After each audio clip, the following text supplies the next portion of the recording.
What is up, my friends? You are very welcome along to one of my favourite videos that we get to do here on Anfield Agenda. It is Unpopular Opinions. It's been quite a while since we've done one of these, so we thought, with it being the international break, let's get one done. Let's get a few videos ready to keep you guys entertained. So over the course of this international break, you will get one brand new video uploaded every day while I'm on holidays. I've been working hard in the background to make sure I had 9 videos prepared for the 9 days I'm away. Today, it is Unpopular Opinions. Now, full disclosure, I haven't seen these yet. Connor has uploaded them at the back end, and I'm going to go through them and react in real time to these opinions. So we would love you guys to play along. Let us know your thoughts in the comment section. Do drop a like in the video, and if you haven't hit the subscribe button, please do.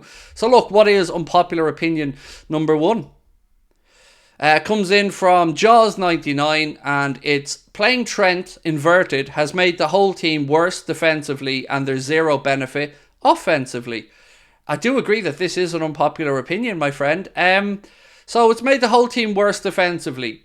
It certainly invites people to play a ball over the top into that channel. It certainly asks a lot of whoever's playing the right side of centre-back to come across. But do I think it's made us worse? I think it's part of why we've been worse defensively. I don't think in its own it's the entire reason. I think the lack of a proper defensive midfielder and, yes, vacating some of the space. Has it had no impact offensively? That I would disagree with. I think Trent has been able to play balls into the right channels, left channels, over the top, link up play, and have an impact from that area of the pitch. And I'm sure that Jurgen and the team will have the stats to back it up. So I would agree probably with the first half of that. It is making us a bit weaker defensively, in my opinion. But I would disagree with the second part, that it has no benefit to us in an attacking sense. Next one up. It is from VMan313, and they have said McAllister hasn't been very good so far. And again, if you want to play along in the future, keep an eye out on the Anfield Agenda account on X. Make sure to give us a follow over there. It's just at Anfield Agenda. So, McAllister hasn't been very good. It's been a mixed bag. I think that's a very fair statement. I think a lot of us will admit to a couple of things. That we know Alexis is better than he has shown at Liverpool, yeah. But I think there's a huge caveat to this conversation, and that is that he's not being played in his preferred or desired position. If you looked at the great work that he did at Brighton, he was far more beneficial in an attacking sense. And at Liverpool, because of the fact we don't really have a proper number 6 at the minute, and he's so versatile and so clever in possession, Jurgen has almost had to shoehorn him into the system.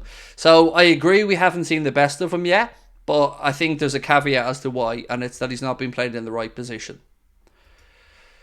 Allison is our best player.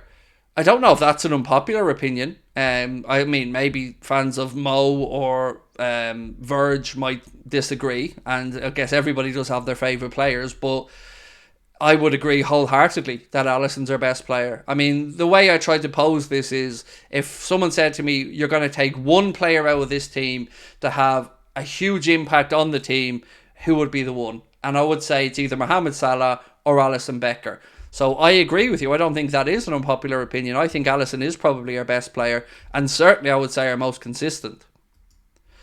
The next one comes in from Billy G. Let me just go back, actually. Did I say George Wayne? Sorry, George, I didn't say your name for that one.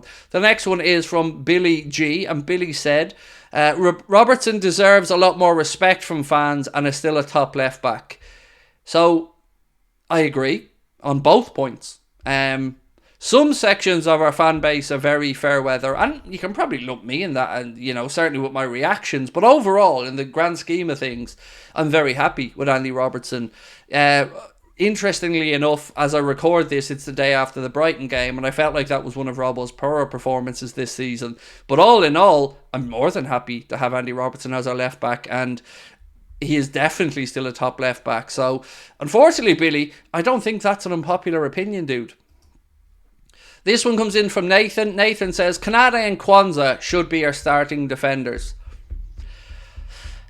So, saying this 6 months ago, you would have been laughed at, and probably rightly so. But Nathan, right now, certainly you could make an argument for Kanade. I think Kanade, I was shocked he didn't start against Brighton. I thought he played really well in the Europa League and looked like a born leader. But alongside him, so did Jarrell Kwanzaa. And somebody needs to start putting pressure on Virgil van Dijk. And if that's Jarrell Kwanzaa, then so be it. So let me put it this way. I would have no problem if they were starting centre-backs. I certainly wouldn't be upset about it. So I guess, again, I'm going to say it's probably not the most unpopular opinion, but of course, we love to know what the people say in the comments, so do let us know. Next one comes in from Age McGann. Again, apologies if I mispronounced that. Said, if we signed a class DM, we would be top of the league. Speaking of top of the league, actually, don't forget to check out our brand new channel, Top of the League. See what I did there, a little segue? You can do so. You'll find the link in the description of this video. So anyway, back to your comment. I agree.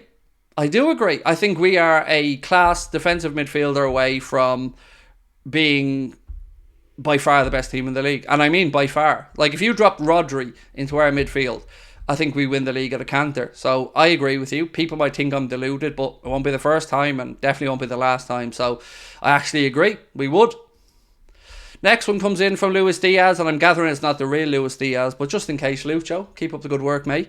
He said, I don't know why this has suddenly become unpopular, but Diaz should still play left wing over Gakpo and Jota.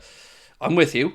Gakpo I wouldn't mind seeing on the left wing occasionally. I got to be honest about that. But if I'm looking for a starting front three for, let's say, a massive league game, my starting front three will absolutely have Diaz in it. I think he's the closest thing we could have done to replicating Sadio Mane, and that wasn't an easy task. So I don't get why people are getting on his back. I think he's brilliant. Yes, sometimes he needs to work on his decision making, but I think that will come. But I love a bit of an unpredictable player. I love a player who has defences worrying. And I love Lucho. So I'm with you. I'm going to say yes, he should absolutely be our starting left winger. Ryan Gravenberch has potential to be our best midfielder. Ooh. Now look, Cody GA/sexual. I think, firstly, I massively underestimated the capabilities of Ryan Gravenberch when we signed him, and you can go back and watch any of the videos around that time, and I raised serious concerns, but I was wrong. Ryan Gravenberch has settled in very quickly, and the second half performance against Brighton I thought was epic, but he could be our best midfielder. You do know we have Szoboszlai at the club, right? And I think if we're looking around at players who will become the talisman or the standard bearer of our midfield, I would say it's going to be Dominic Szoboszlai. But so I'm going to say that is an unpopular opinion, but maybe I'm wrong. Maybe the chat will say differently. Alfie said, Klopp needs to stop signing versatile players and playing them in the wrong position. I mean, I want to stand up and give you a round of applause for that one, Alfie. Again, I don't think that's an unpopular opinion. Nothing wrong with having versatile players at a club. It's great to have players that you can drop into a system and can play in a few positions. But there are some positions, namely a defensive midfielder, that you need a quality operator, a specialist in that role. Your Fabinhos, your Javier Mascherano's, your Rodris, your Kimmich, and many other top defensive midfielders. And I would love us to have that defensive midfielder right now at the club. Yes, we've got McAllister can play in a whole host of positions. So can Thiago, so can Bajcetic, so can Gravenberch, so can Szoboszlai, so can Trent. But they will all have their best position. And I do think I agree with you. It's a bit frustrating at times when we're trying to fit a square peg in a round hole. So yes, I'm going to agree with you on that one. Jack said, McAllister was a bad signing. Even if he's playing in his natural position, he's not that good. That's an unpopular opinion, my friend. And I'm going to push back against you. Ask Lionel Messi what he thinks of Alexis McAllister and if he's a good player or not. Alexis is being played out of position, and again, although he's being a Premier League player, he is at a new club and the standards and the expectations are a little bit higher. Our system is a bit different. So I think when we play Alexis in his preferred role, which is a more advanced role in midfield, he will show his worth. So I'm going to very much disagree with you respectfully, Jack, that I think Alexis is more than good enough. The next one comes from Mark McMahon, and Mark said, Harvey Elliott should be nowhere near the first team. So this is something that I've seen mentioned quite a bit, and I'm going to kind of refer back to the previous one where we spoke about versatility. So when we signed Harvey Elliott from Fulham, I thought we were getting a right winger that was going to come in, learn from Mo, and maybe rotate with Mo when Mo needs a rest. But very quickly it became clear that Jurgen Klopp was not going to be playing him in a right wing position and that he brought him in to be a midfielder. And he has a lot of good attributes, Harvey Elliott. He's brilliant with counter-pressing. He's very good in possession of the ball, in my opinion. He could work on his passing a little bit and his finishing. So I guess what I'm going to say is I think he's good enough to be in the squad, but I don't know where his position is going to be moving on. I don't know where we'll ever look to a starting 11 and go, that's obviously Harvey Elliott's position. So right now I could say Alisson's definitely the keeper. Mo's definitely on the right-hand side of attack. We could say that Dominic Szoboszlai is definitely going to be in midfield. I don't know where that position is with Harvey. So to some extent, I disagree with you. I think he should be near the first team, but I don't know where his best position or his long-term position is going to be. And the last one we have comes in from Sobostan, who said, we won't challenge for the title with that defence and without a DM. Well, I can't give you a definitive answer to that because, we'll see what happens.